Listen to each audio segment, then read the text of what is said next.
Olá, Olá!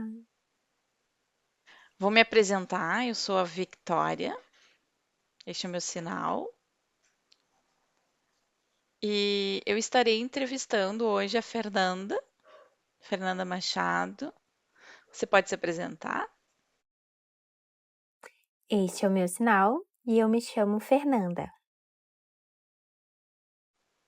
Nossa, é uma mulher, uma poeta, representante da comunidade surda brasileira. Isso, obrigada. Agora eu quero fazer algumas perguntas, fazer um bate-papo, conhecer sua experiência, sua história. Então, você poderia começar me contando como que você começou a criar essa poesia em Libras? Você pode me explicar? Então, como eu comecei a produzir, eu comecei na escola com o professor Nelson Pimenta e ele me explicava o que era poesia e eu não sabia. Ele me apresentava as produções dele, também dos exemplos dos Estados Unidos, como a da Ela. E foi o primeiro, a do Nelson. E o segundo, é que o professor usava dos Estados Unidos, como a Ella Menezes, Ben Barra e também o Patrick Gabriel. Esse é o sinal dele, mas eu não me recordo muito bem o nome. Era um grupo muito renomado de poesia lá nos Estados Unidos. Ele usava muito desses exemplos. Então eu comecei a me interessar pelas produções poéticas, eu comecei a conhecer o modo de produzir. Fui aprendendo depois. Eu comecei a querer produzir muitas poesias. Assim foi o meu aprendizado, através do professor surdo e os exemplos de poetas surdos dos Estados Unidos. Legal. Eles foram Exato, suas eles me inspirações, inspiraram, eu nunca tinha visto antes. certo? Isso, naquela época, nós não tínhamos essas oportunidades, né? Essas informações Sim, eram começou na escola. escassas, se comparadas Sim, a verdade. hoje, que temos um volume maior. Sabe, Fernanda, você, como mulher, como você se vê nesse meio em que a maioria dos artistas é homem, como Nelson, pioneiro no Brasil e outros também. Você percebe, como mulher artista nesse meio, como foi a sua experiência como mulher, artista e poeta nesse meio? Isso mesmo, verdade. A figura do homem, sim, mas também me apresentaram exemplos dos Estados Unidos de homens e de mulheres. Primeiro eu vi homens e nenhuma mulher. Depois me mostraram que existia um grupo teatral em que tinham mulheres poetas, No Brasil? como por exemplo a Rosana Grazi. Eu vi que ela era poeta e eu pensei que fosse somente nós duas. Eu ainda não tinha visto outras no Brasil. Isso se dava pela falta de tecnologias antigamente, né? Eu só via o que me mostrava em VHS. Esse grupo teatral tinha muitos homens e poucas mulheres produzindo por um tempo. E depois eu vi a Rosane Susan. Esse é o seu sinal, que também tinha poesias. E eu pensei, nossa, é somente ela de mulher? E eu pensei, por que pouquíssimas mulheres produzindo? Eu não acreditava que existiam outras. Elas não se apresentavam, se escondiam. E logo a Rosane começou a se olhar e querer se apresentar e inspirar. Ela queria isso e pensou e apresentou muito e compartilhou com a Rosana Grazi também, até que isso se foi se difundindo, para que houvesse esse reconhecimento da mulher poetisa também.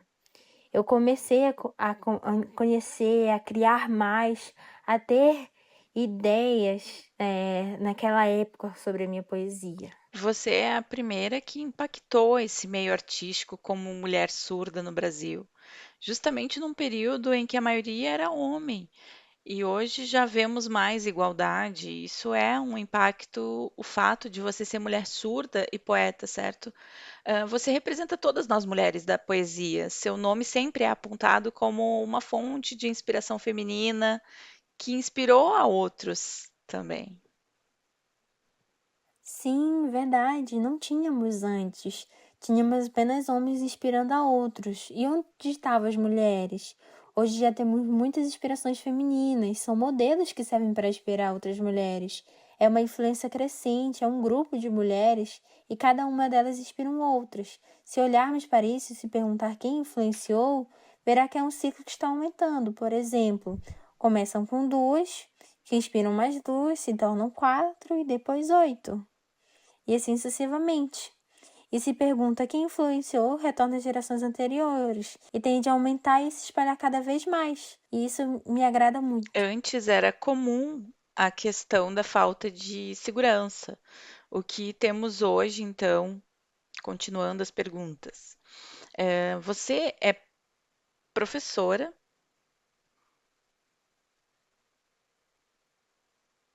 de literatura surda?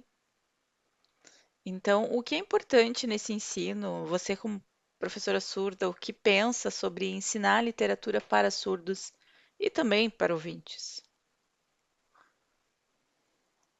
Sim, eu tenho uma longa trajetória no ensino de literatura surdas para alunos como alvos surdos e ouvintes, e eles eram muito curiosos, porque a literatura é também uma ferramenta de ajuda na criatividade deles.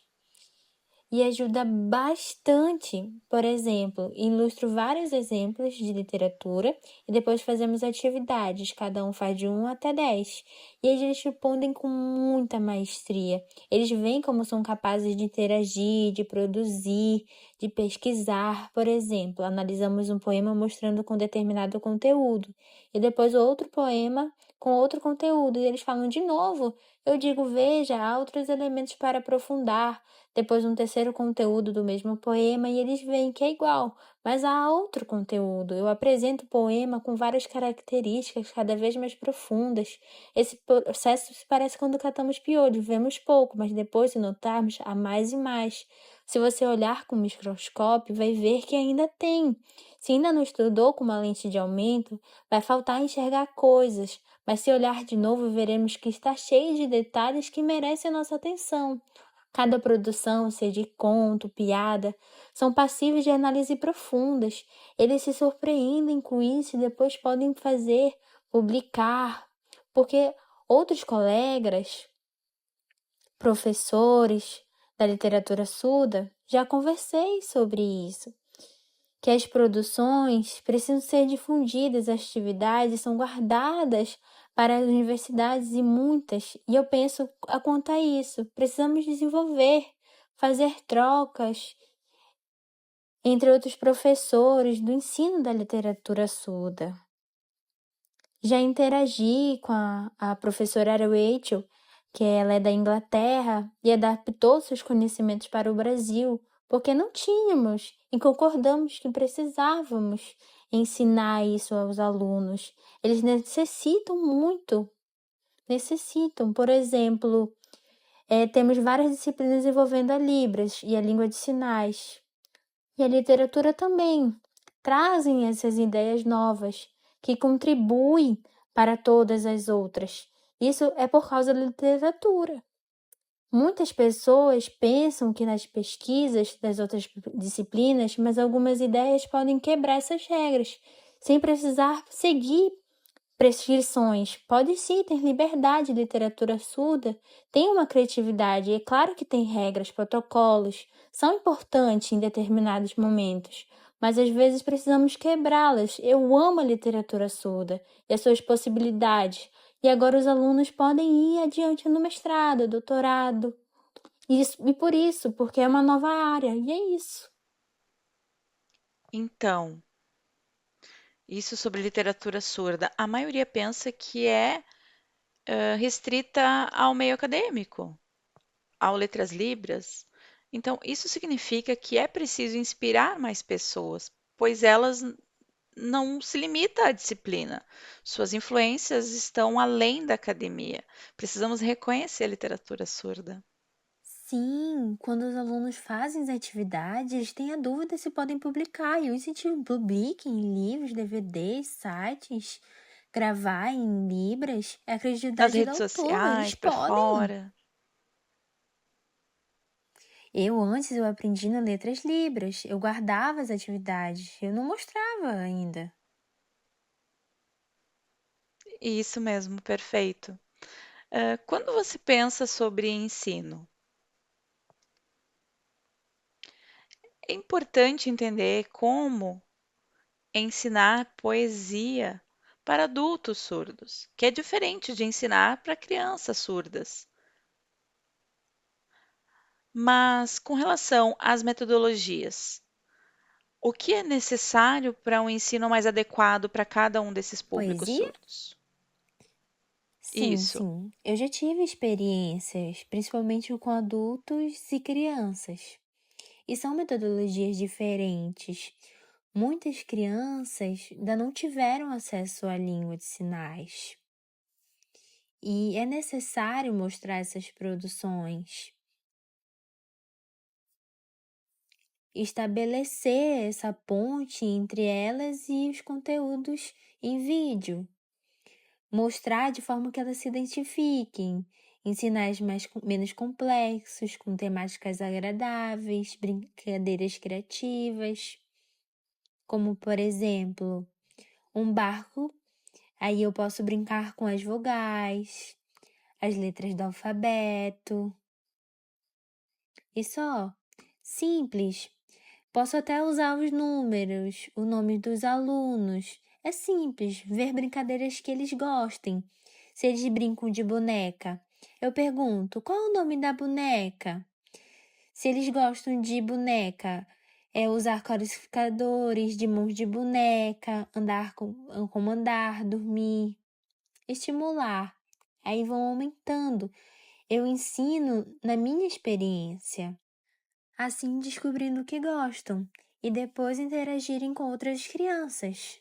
Já com os adultos, caminhamos mais para o crítico, as perspectivas, os significados, os Mais sinais voltado ao social, né? metafóricos, a realidade social, o senso crítico, a política, o que circula nas redes sociais, o que nos fazemos os questionamentos. Precisamos nos expressar o público, o pensamento bem articulado. Muitos adultos ainda não sabem, aí precisamos ensinar a metodologia certa, causar o impacto. Por isso são coisas diferentes, planos, metodologias, estratégias diferentes. Os alunos adultos aqui que eu vi no Brasil estão crescendo. A maioria é maior de 18 anos e alguns deles trabalham nas escolas de surdos e já ensinam na escola. Tenho muitos relatos que eu não posso postar por causa das crianças, mas eles me dizem que são crianças muito fofas que estão aprendendo e eu fico muito orgulhosa, porque eles já estão aprendendo a metodologia, mas passar isso para a criança, a metodologia é diferente. E eles são adultos, já sabem. No curso de poesia, você ensina aos adultos como levar esse conhecimento às crianças na escola. E acredito também que você fala sobre adaptação de conteúdos aprendidos. Você tem influência sobre adultos que, por sua vez, vão influenciar as crianças, estimular a sua criatividade, que compreenderam o que é Isso mesmo. poesia para que eles Os possam se alunos expressar. adultos fazem uma experiência de estágio nas escolas. Eles sentem o quão totalmente diferente é, o quão trabalhoso é pensar em estratégias e que eles não podem ser iguais com os adultos. Tem que ser simples. Eles vão compreendendo esses aspectos. Ensinar no já requer estratégias metodológicas. Com adultos é estratégia diferente. Com jovens, fazer jogos linguísticos que combinem com a idade deles, que precisa ser instigada essa imaginação, e também com as crianças. E tudo isso eles vão vendo e percebendo que cada série é diferente, que idade é diferente. Que maravilha isso! Você tem uma longa trajetória de trabalho na criação da antologia. Por que você pensou na antologia? Qual a importância dela? Por que você tem se dedicado muitos anos de trabalho a ela com muito afinco? Por que a antologia é importante para você? Pode nos explicar? Porque eu esperava muito o momento em que chegasse a antologia, que é a minha pesquisa. A pesquisa pode acabar, mas a antologia pode continuar como as pessoas podem ver diferentes estéticas dentro da antologia. O público pode acessar produções de outros estados e se vincular a essas produções. É possível que outros artistas complementem os trabalhos anteriores. Na antologia, os poetas têm uma estética muito trabalhada e eu acredito que há mais. Nós já incluímos diversas produções na antologia, mas é possível que esses trabalhos vá se expandindo, que novas gerações possam modificar a antologia. Novos trabalhos criam novas antologias. O trabalho da antologia vai se expandindo. E eu acredito que tenham pessoas com características pessoais de produções que nós ainda, por exemplo, conhecemos sobre o morfismo, simetria, repetição, ritmo. Eles sabem sobre o conceito, o conteúdo. E no futuro, por exemplo, a perspectiva de como um novo elemento pode ser agregado à antologia. Veja quantas coisas podem ser descobertas e somar, por exemplo, sobre as identidades, questões de raça, o orgulho de sua identidade. Esse conteúdo já vem sendo discutido e tendo um crescimento. Os conteúdos e também tem umas novas estéticas que vêm surgindo com o passar do tempo. Parece que o quanto mais investigamos, mais acrescentamos. A antologia é o meu sonho, é o que nunca cabe, seja crescente. Veja os textos poéticos, escritos que já estão dados há séculos, desde a Grécia Antiga. Uma literatura já consolidada, enquanto a poesia na antologia é um aspecto recente. Começou em começou em 2014, né? Então é muito recente. E ainda tínhamos alguns teóricos, alguns poetas europeus que foram lançados aqui no Brasil. E eu acredito, e eu quero que seja um crescimento contínuo, expansão dessas produções, antologias de poesia. É bom que você induz a compreender a antologia, o que a constitui, né? Mostra o quanto é importante. As pessoas conhecem sobre poesia, mas não conhecem o que é antologia. Sim, sim. Muitas pessoas se perguntam o que é antologia e é necessário explicar. E isso que você faz é muito importante. Essa difusão da antologia é importante, as pessoas precisam conhecer sobre isso. Sim, a antologia já veio de uma evolução. Está disponível em sites, agora será lançado no site da USP, mas logo será uma versão impressa também. Teremos tantas versões online quanto versão física, que vão estar disponíveis para os intérpretes, que eles possam ler, também os professores, crianças, jovens, adultos, eles podem ver e assistir, e também poderão escolher de acordo com a idade e usar para disciplinas, por exemplo, eh, matemática, geografia, diversas. Várias categorias. Que eles podem usar com diversos conteúdos, e isso ajuda. Ela está se desenvolvendo, ainda falta algumas coisas, sim, mas é uma melhoria contínua. Certo, é importante. Você é uma pesquisadora. A sua pesquisa é poesia surda, mas com quais enfoques? A minha pesquisa em cima dos poetas, por exemplo, publicações e outros, começa de fato lá no curso de poesia em 2014. Eu via o curso, a turma, eles estavam evoluindo, mas eu sentia que faltava algumas coisas.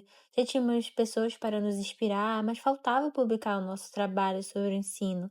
Eu pensei que precisávamos publicar, já tinha muitas ideias, criamos conteúdos, nós três nos divulgamos essas informações. Merecia isso, todas essas horas trabalhadas. Então combinamos de ver e eu ia apresentar o grupo, aceitaram. O conteúdo era pré-organizado, interagimos eu, a Rachel, a Vitória, e acordamos os conteúdos e publicamos, por exemplo, sobre o ensino do Poema Tree, como usar no ensino pedagógico, as estratégias para os professores surdos. Conseguimos publicar sobre isso, e também depois sobre o haiku. Organizamos, publicamos, posteriormente sobre os poemas bandeiras, associações de surdos e as suas bandeiras, e assim publicamos muito. Identificamos e comparamos as características dos poemas. Nossa intenção nessas publicações era que as pessoas pudessem usar e contribuir para as disciplinas de literatura surda. Outras disciplinas de pesquisa, doutorado, mestrado, tínhamos tudo pronto as metodologias para ensinar, tínhamos resultados. Se, por exemplo, algum mestrado ou doutorado quiser analisar uma produção de poesia, também ajuda muito as pessoas que estão fazendo o curso. Quando divulgamos isso, no curso, as pessoas produzem, essas informações somem, não ficam invisíveis. Queremos mostrar às pessoas surdas essas produções. As pessoas ficam admiradas verem poetas brasileiros. Entendo que essas pessoas fazem criatividade de forma diferente e ficam querendo saber quem são esses alunos. Eu mostro os autores e que nós três estamos apoiando as produções dessas pessoas. Surdos, mulheres, não importa. Cada uma merece seu reconhecimento sobre sua criatividade. E elogiamos muito, difundimos o trabalho deles. Então eu quero que os surdos possam pegar e compartilhar essas produções. Não devemos manter em privado. Também ajuda as pessoas a entenderem, desde o mais básico, por exemplo, no Poema Tree. Talvez saibam a prática, mas elas podem ler a sua pesquisa e entender qual é a base desse poema. Isso ajudá-las na compreensão. É importante publicar sobre esse tema. Você também é presidente do Festival de Folclore Surdo no Brasil. Como você, ao longo dos anos, teve essa ideia? Como vem acompanhando isso? Por que você acha importante? Vai ter mais edições? Certo, verdade. O Festival de Folclore Surdo Brasileiro deixou sua marca em 2014, porque eu vi que esses festivais em outros países, na Alemanha, sob a coordenação de surdos, isso me deixou interessada. Em 2011, eu vi pela primeira vez lá e eu queria isso para o Brasil. Então eu encontrei com a professora Rachel, que conhece muito, já montou outros festivais na Inglaterra, e eu questionei sobre ela o que acontecia no país dela. Acontecia igual na Alemanha? E ela me respondeu que além de poemas, tinha diversas temáticas abordadas, começava pela literatura e tinham outras. Ficamos de ver, conversamos com o professor Tarcísio da UFSC, que articulamos e começamos. Eu queria criar esse festival de folclore, porque na época as associações de surdos estavam diminuindo e encontramos artistas surdos e também eu pensei sobre o tema do festival que poderia ter o retorno da arte. Ficamos pensativos a respeito, que eu queria criar, mudar totalmente o cenário da época. O Brasil todo podia difundir, começamos, porque queríamos disseminar para outros também. Queríamos que cada um participasse, que passasse para outros, outros e outros. Mas sabe o porquê? Nós, do Festival de Surdos, queriam que eles viessem que o surdo é capaz de presidir. É possível o surdo presidir? Claro que pode. E as pessoas podem realizar. Antes tinha no Brasil. Começou lá em São Paulo, com a organização de festival de cultura surda, organizado pelo Nelson Pimenta. mas o protagonista foi o marido dele, que é o Vinte. Então o surdo ficou para trás. No Festival do Rio Grande do Sul também. Acho que os vice-coordenadores eram surdos, mas a direção era Lodenir Carnop, que não lembro exatamente, mas eu entrei para ser ativa de fato, depois a Rachel, que ficou como vice, que assinou a documentação. Por ser pós-doutora, né, ela tinha algumas vantagens. E eu estava ali mostrando que era possível essa união de ouvintes e surdos. Foi uma parceria entre ouvintes e surdos. Na diretoria tinha uma grande parte de surdos que apoiava, estava em prol à arte e foi acontecendo, se desdobrando em cada 2 anos. E começou assim. é, agora eu me mudei, né, para São Paulo. E as pessoas estão me cobrando, que querem ver o festival, o folclore, estão contribuindo. E eu chamo possíveis verbas. Estou vendo se querem estar comigo, porque eu sozinha é impossível. Fui vendo as pessoas que querem aceitar, fui montando o grupo, elas foram contribuindo, mandando apoio financeiro. Estávamos alinhando, né, entrelaçadas. Estamos ali, né? Aí o festival do folclore é nosso.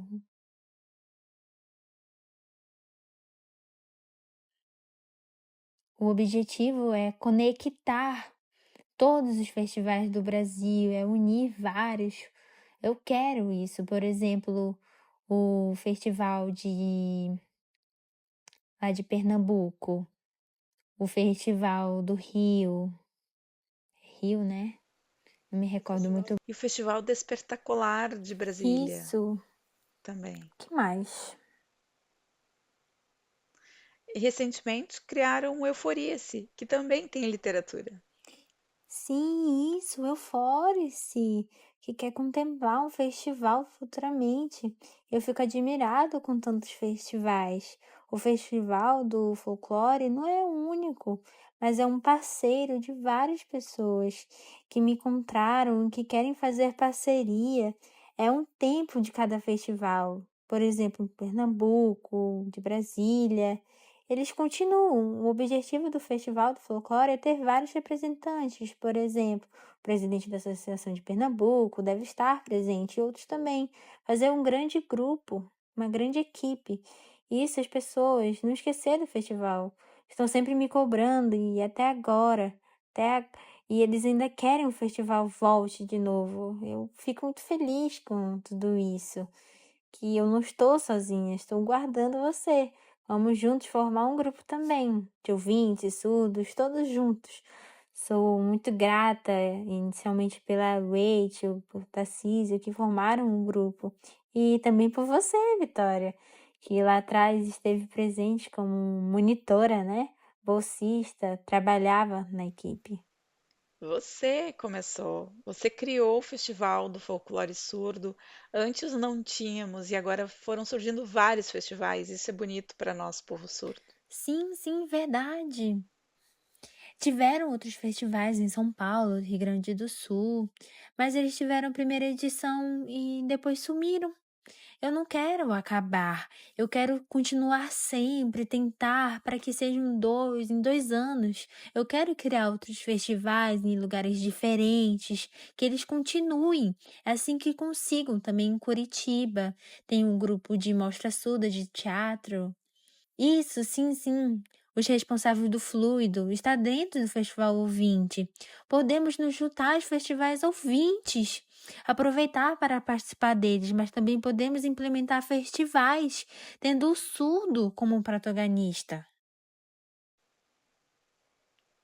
Que maravilha! Foi maravilhoso conversar com você, Fernanda, conhecer sua experiência, sua história. E também, se você tiver a vontade de falar algo para finalizar, uma dica para nós, talvez?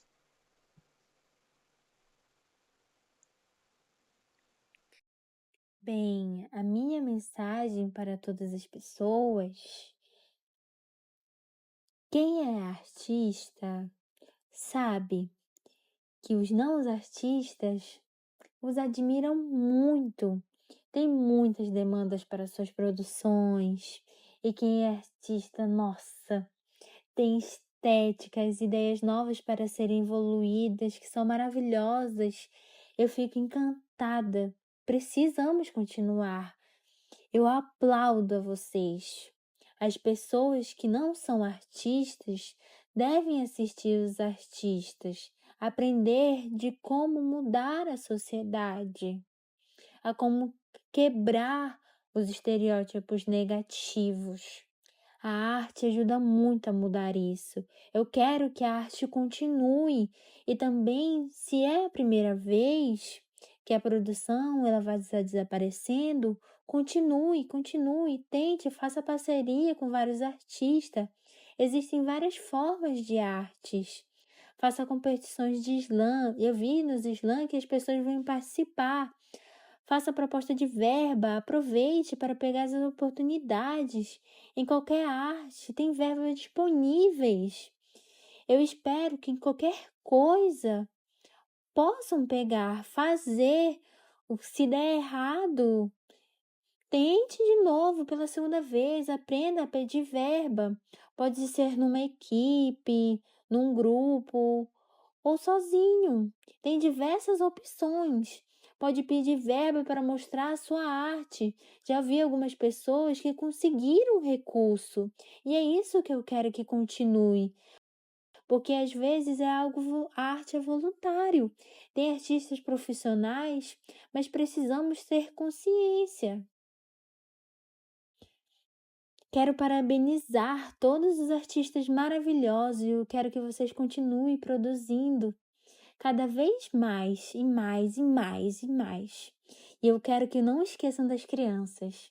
Isso é muito importante. Muitas delas não estão em umas escolas integradas com ouvintes. E pensem nelas, olhem para elas. No futuro nós seremos idosos e elas vão nos mostrar. Não vai ter arte, não vai ter nada se esquecermos dela. Não adianta pensar apenas. Pense nas crianças, são o nosso futuro. Muito obrigada pelas dicas maravilhosas para o futuro.